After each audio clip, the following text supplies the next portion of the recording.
What if your greatest success is actually your greatest prison? That life script that brought you here is about to become obsolete, and your soul already knows it. Some of the most important moments in our lives aren't marked by answers, but by a single question that changes everything. You're about to discover yours. That question rarely shows up in moments of comfort. It echoes in the silence of uncertainty, in that feeling that something's missing, even when everything seems to be in place. It's a call from your deepest self, the part psychology calls the shadow. Swiss psychiatrist Carl Jung believed that all of us carry a shadow, an unconscious part of our personality that our conscious mind doesn't recognize. It's where we hide our fears, our insecurities, and our repressed desires. Most of us spend our entire lives running from that darkness, never realizing that it holds the key to our wholeness. In this video, we're going to explore the deepest corners of the human psyche to discover how to integrate our own darkness, not as a burden, but as the ultimate compass for finding real purpose. The journey begins with an act of courage, looking inward. The first step toward purpose isn't looking at the stars, but into the abyss within yourself. It's meeting your own shadow, the voice that sabotages you, the anger you don't understand, the envy you try to hide. Jung once said, "Until you make the unconscious conscious, it will direct your life and you will call it fate." Denying this part of you only gives it full control. True self-knowledge isn't about listing your strengths, but about having the courage to map out your flaws. They're your counterbalance, the hidden force that, when understood, becomes your greatest power. Start noticing your triggers. What irritates you most in others? Very often, what bothers us most in someone else is just a mirror of the part of ourselves we refuse to accept. But noticing isn't enough. You have to integrate. Integrating the shadow doesn't mean becoming a bad person or giving into your darkest impulses. It means recognizing them, understanding them, and giving them a place. Your unchecked ambition, when seen and managed, can become the engine for a great project. Your stubbornness, when directed, becomes persistence. Jung taught that the shadow is only dangerous when it isn't recognized. By bringing it into the light of awareness, you transform it from an enemy that sabotages you into an ally that strengthens you. Ask yourself, what is this trait I hate in myself actually trying to protect me from, or give me? The answer might be the missing piece in the puzzle of your identity. But this new identity doesn't solidify in the mind alone, it's forged in action. Purpose isn't an idea, it's a practice. You don't find your purpose and then act, you act, and through action, your purpose is revealed. As Aristotle said, we are what we repeatedly do.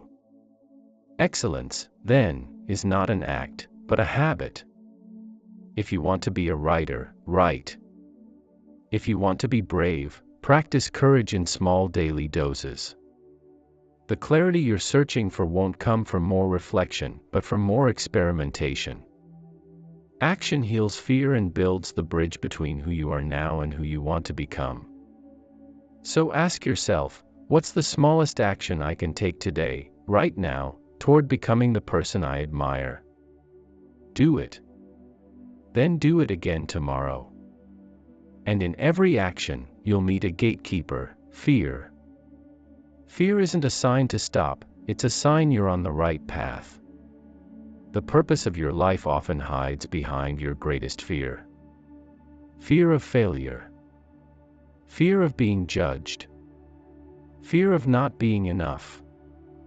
The real question isn't, how do I live without fear, but, what matters so much to me that I'm willing to feel fear in order to achieve it? Courage isn't the absence of fear, it's action in spite of it. Your fear is a compass. The direction it points is exactly where you need to go. The treasure you're looking for is in the cave you're most afraid to enter. And when you finally step into that cave, you'll understand what Jung meant when he said, a happy life cannot exist without a measure of darkness. Happiness isn't the absence of problems, but the ability to face them. Purpose isn't a sunny destination, but the journey of carrying your burdens with meaning. It's not about eliminating your darkness, but learning to dance with it. The strength you're looking for doesn't come from becoming invulnerable, it comes from embracing your vulnerability and finding the courage to face both the light and the shadow, and to accept that both are yours. So the next time you face a struggle, a negative feeling, or a challenge, change the question. Instead of asking, "How do I get out of this as fast as possible?" ask, "What is this here to teach me? What part of me is being called to grow stronger?" Welcome the darkness as a teacher, not an enemy. It's in this eclipse of the soul that your brightest purpose can finally be seen. We've reached the end of today's journey, but the true beginning of yours. We started with the premise that you were never lost, only standing at the epicenter of a necessary transformation. Along the way, we uncovered that the darkness we fear isn't an abyss, but the forge of our strength. We saw that action, however small, is the only antidote to soul paralysis. And we realized that fear isn't a wall, but a compass pointing directly to our growth. The real goal was never to eliminate pain, doubt, or shadow.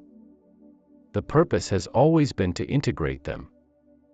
An authentic life isn't one without difficulties, it's one where you master the art of navigating them, collecting the treasures hidden in their depths.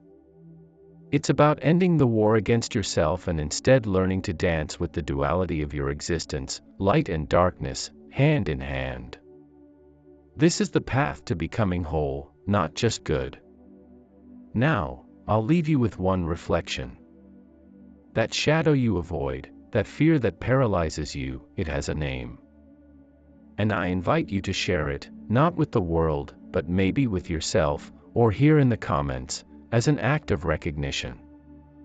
What's the name of the darkness you're learning to turn into light?